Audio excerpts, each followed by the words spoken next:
একজন বাঙালি হিসাবে সুভাষচন্দ্র বসুর কথা মনে পড়লে কিন্তু গর্বে আমাদের বুক ফুলে যায়। আর যদি আমি বলি যে জাপানে এমন একটা জায়গা আছে যেখানে সুভাষচন্দ্র বোসের খুবই মূল্যবান একটা জিনিস খুব যত্ন সহকারে রাখা আছে, তাহলে আপনাদের কি বিশ্বাস হবে? মানে ভারত থাকতে জাপানে কেন তার কোনো ইম্পর্টেন্ট জিনিস সংরক্ষণ করে রাখা আছে? তো যদি আমি আপনাদের গল্পটা বলি, বিভিন্ন কনস্পিরেসি থিওরি থেকে আমরা জানতে পারি যে সুভাষচন্দ্র বসু একটা প্লেন দুর্ঘটনায় মারা গেছিলেন। তো তিনি মারা যাওয়ার পরে তাকে পোড়ানোর পর তার অস্থি জাপানের একটা মন্দিরে খুব সংরক্ষণ করে রাখা আছে। মন্দিরটা বেশি দূর নয়, আমার বাড়ি থেকে খুবই কাছে, 40 মিনিট টাইম লাগে এখান থেকে গেলে। মন্দিরটার নাম রেঙ্কোজি মন্দির। তো সেখানে সুভাষচন্দ্র বোসের অস্থি রাখা আছে। অস্থি কী জিনিস অনেকে জানে না। অস্থি কী জিনিস, যে আমরা সনাতনী বা হিন্দু ধর্মের লোকেরা মারা যাওয়ার পর তো আমাদের শবদেহটাকে পোড়ানো হয়, এবং মানুষকে পোড়ানোর পর তার যে লাস্টে যে শেষে অবশিষ্টাংশ যে ছাইটুকু থাকে সেটাকে অস্থি বলা হয়। তো সেটা একটা কলসিতে করে রেখে তাকে সুন্দর করে যত্ন করে রাখা আছে একটা বৌদ্ধ মন্দিরে।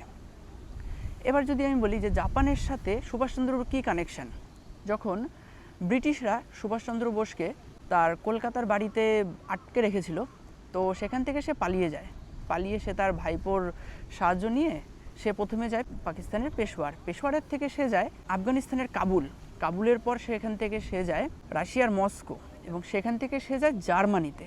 কারণ কি, যে নেতাজি সুভাষচন্দ্র বসু ভেবেছিলেন দ্বিতীয় বিশ্বযুদ্ধের সময় পুরো পৃথিবীটাতে যে টেনশন চলছিল সেই সময় সেই ধাক্কায় ভারতকে স্বাধীন করার। তো ভারতকে স্বাধীন করতে হলে মিলিটারি পাওয়ার দরকার, কারণ ইন্ডিয়াতে তখন গান্ধীজি ছিল, গান্ধীজি তো সেইভাবে সাপোর্ট করছিল না। তো তিনি গেছিলেন জার্মানি হিটলারের সাথে চুক্তি করতে, যে সামরিক সহায়তা নিয়ে ইন্ডিয়াকে স্বাধীন করবে। রাশিয়া এবং জার্মানির কাছে গেছিল, তো তারা না করায় তখন কি হলো, তিনি একটা সাবমেরিনে করে জার্মানি থেকে জাপানে চলে আসলেন। ভারত মহাসাগরের মানে ইন্ডিয়া নিচ দিয়ে ভারত মহাসাগরের তলা দিয়ে একটা জায়গায় এসে জার্মানির যে সাবমেরিন ছিল সেটা থেকে চেঞ্জ করে তিনি জাপানের যে সাবমেরিন সেটার মধ্যে জাপান চলে আসলেন। তো জাপানে আসার পর সেখান থেকে সামরিক সাহায্য না পেলেও তিনি যে আগে থেকেই ছিল আজাদ হিন্দ ফৌজ জাপানে, তো তিনি সেটার নতুন লিডার হন। আগে ছিল রাসবিহারী বসু। তো তারপর তিনি সেটাকে চালান। আজাদ হিন্দ ফৌজ যেটুকুনি করেছে সেটা আমাদের স্বাধীনতা সংগ্রামের জন্য অনেকটা ছিল। তো সেটা হওয়ার পর তিনি চলে আসেন সিঙ্গাপুরে এসে সেই আজাদ হিন্দ ফৌজ চলার পর কিছুদিন পরে গিয়ে সেটা বন্ধ হয়ে যায়। যাই হোক, আমাদের ভারত স্বাধীন হয়ে গেল। এবার স্বাধীন হয়ে যাওয়ার পর তিনি যাচ্ছিলেন ভিয়েতনাম থেকে জাপানে। ডেটটা ছিল 18ই আগস্ট 1945 সাল। তিনি এবার যেমন একবার ফ্লাইট ছিল না, কানেক্টিং ফ্লাইট ছিল, যে ভিয়েতনাম থেকে তাইপাই মানে তাইওয়ানে যাবে, এবং সেইখান থেকে যাবে হচ্ছে গিয়ে জাপানের জন্য। তো তাইপাইতে যখন আসার পর নতুন করে সেটাতে তেল ভরা হলো। আবার প্লেনটা আকাশে ওড়ার পর তার যে প্রপেলার আছে মানে যে মেশিনটা আছে সেটা খারাপ হয়ে যাওয়ার পর সেটা ভেঙে পড়ে এবং সেটাতে আগুন ধরে যায়। তো নেতাজি সুভাষচন্দ্র বসু সেখানে অনেকটাই তার শরীর পুড়ে যায়, এবং তিনি হসপিটাল যাওয়ার পর কিছুক্ষণ পর তাকে মৃত ঘোষণা করা হয়। তো তিনি মারা যাওয়ার পর কি করা হয়, তার যে মৃতদেহটা আছে সেটাকে পুড়িয়ে ফেলা হয়। যেহেতু আমরা হিন্দু বা সনাতন ধর্মাবলম্বী, তো আমাদেরকে পুড়িয়ে ফেলা হয়, এবং তার যে ছাইটা ছিল সেটাকে জাপানে রাখা হয়। এবার যদি বলি জাপানে কেন রাখা হয়, মানে ইন্ডিয়া থাকতে জাপানেই কেন রাখা হলো, এইবার কথা হচ্ছে যে যখন এই ঘটনাটা ঘটছে তখন পুরো পৃথিবী জুড়ে টেনশন চলছে।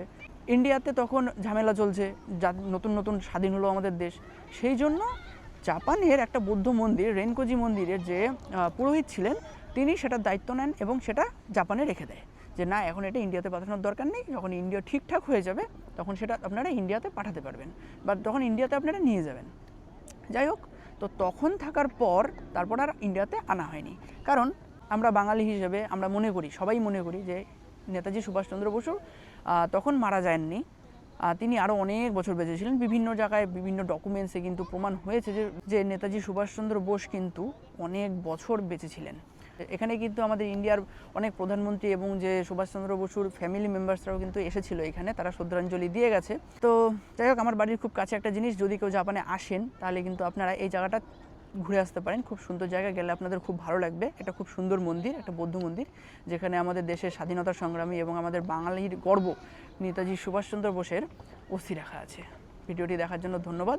পেজটিকে ফলো দিয়ে সাথে থাকবেন এরকম সুন্দর সুন্দর জাপানের বিষয়ে গল্প পাওয়ার জন্য।